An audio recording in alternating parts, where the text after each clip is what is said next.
ఏం ఊయర్లే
రెండు ఆఫ్ చేస్తాం.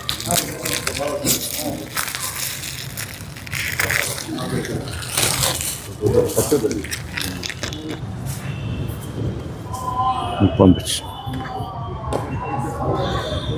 ఇస్తాం మళ్ళీ తీసుకున్నా.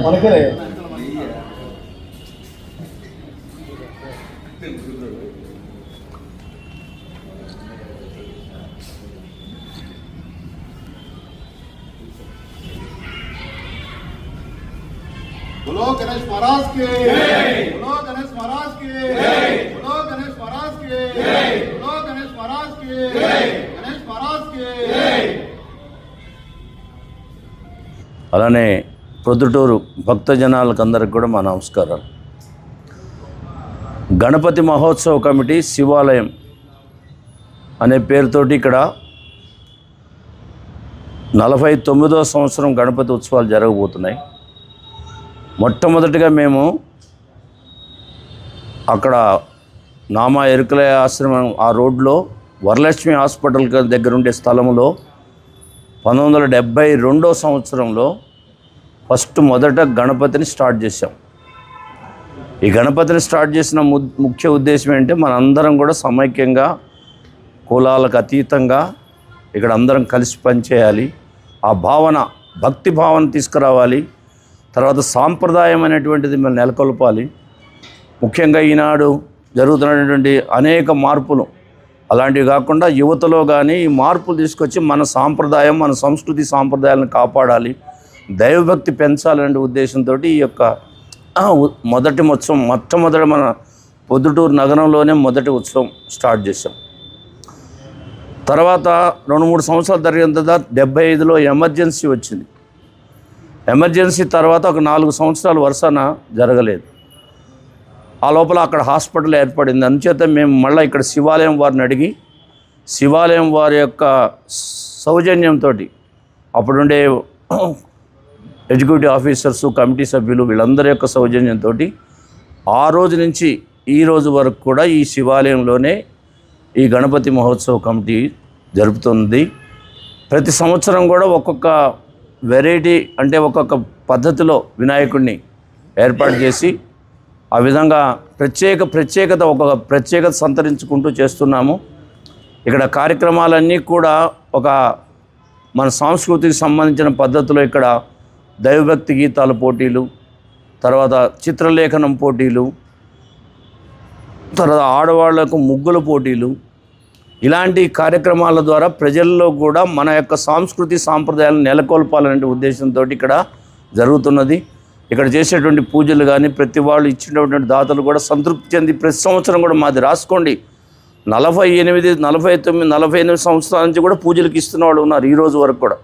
అలానే ఈ సంవత్సరం కూడా లాస్ట్ ఇయర్ గత సంవత్సరాల్లో ఇచ్చిన వాళ్ళందరూ కూడా ఈరోజు ఇచ్చారు. అంటే ఏంటి, మేము చేసినటువంటి పద్ధతి చక్కగా ఎవరిని మిస్ కాకుండా వాళ్ళ సాంప్రదాయబద్ధంగా పూజలు జరిపించి, అభిషేకాలు జరిపించి, ఇలాంటివన్నీ మేము చేస్తున్నాం. కాబట్టి మా యొక్క కమిటీ మీద వాళ్ళ యొక్క నమ్మకంతో ఇక్కడ వీళ్ళు చక్కగా చేస్తారు, ఇక్కడ సాంప్రదాయబద్ధంగా చేస్తారు అనేటువంటి ఆలోచనతో మాకు అందరూ కూడా సహకరిస్తున్నారు.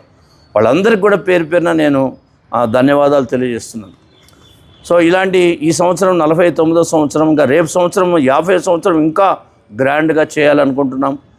మరి రాయలసీమలోనే నాకు తెలిసి రాయలసీమలోనే ఇలా కంటిన్యూస్గా ఒకటే కమిటీ 49 సంవత్సరాలు చేసినటువంటి కమిటీ ఉందని నేను అనుకోను. దాదాపు మేమే ప్రథమంగా నిలుస్తామని చెప్పి నేను అనుకుంటున్నాను.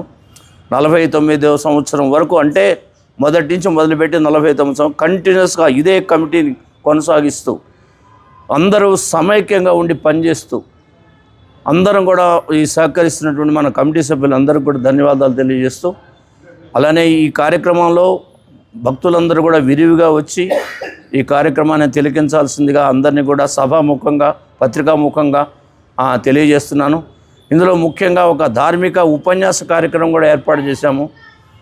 వారు మన చాగలమరిలో ఉన్నటువంటి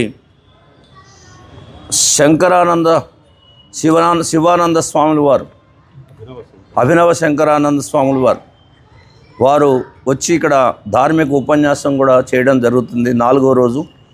కాబట్టి ఇలాంటి కార్యక్రమాల్లో మీరందరూ కూడా వచ్చి తిలకించి స్వామివారిని చూసి, అలానే మేము ఇచ్చేటువంటి తీర్థప్రసాదాలు స్వీకరించి, అలానే భగవంతుని కృపకు పాత్రలు కావాల్సిందిగా కోరుతున్నాము.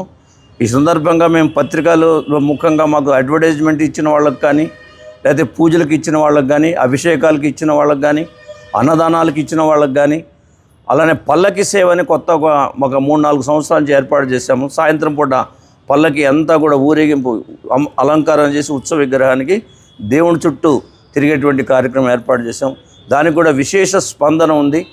ఈ సంవత్సరం ప్రత్యేకించి ఇంకొకటి కొత్త కార్యక్రమం, తులాభారం కార్యక్రమం ఒకటి ఏర్పాటు చేయబోతున్నాము. అంటే భగవంతుని ఉత్సవ విగ్రహాన్ని అక్కడ ఏర్పాటు చేసి దానికి సరితూగినటువంటి ధనాన్ని ఒక భక్తుల వారు ఇచ్చేటువంటి కార్యక్రమాన్ని కూడా మేము ఏర్పాటు చేయబోతున్నాము. సో ఇలా అనేక కార్యక్రమాలు ఒక్కొక్క సంవత్సరం కొత్త రూపులు దిద్దుకుంటూ ఈ యొక్క గణపతి యొక్క ఆశీస్సులతో మేము ఈ మహాగణపతి ఉత్సవాన్ని చాలా వైభవంగా సాంప్రదాయబద్ధంగా చేస్తూ ప్రజలందరి మన్ననలు పొందుతున్నాము. మీ అందరికీ మరొకసారి ధన్యవాదాలు తెలియజేస్తూ ముగిస్తున్నాను. ఈ సంవత్సరం ప్రత్యేకతగా స్వామివారికి ఆపరేషన్ సింధూర్ విజయ గణపతిగా నామకరణం చేసి ఈ యొక్క ఉత్సవాలను జరిపేదానికి మేమందరము కూడా కమిటీ నిర్ణయం తీసుకోవడం జరిగింది. ప్రతి సంవత్సరం లాగానే ఈ సంవత్సరం కూడా కేవలము మట్టితో తయారు చేసిన విగ్రహమునే మేము పూజిస్తూ ఉన్నాము. పంచమ రాత్రులుగా పూజలు అభిషేకములు గావింపడం జరుగుతూ ఉంది.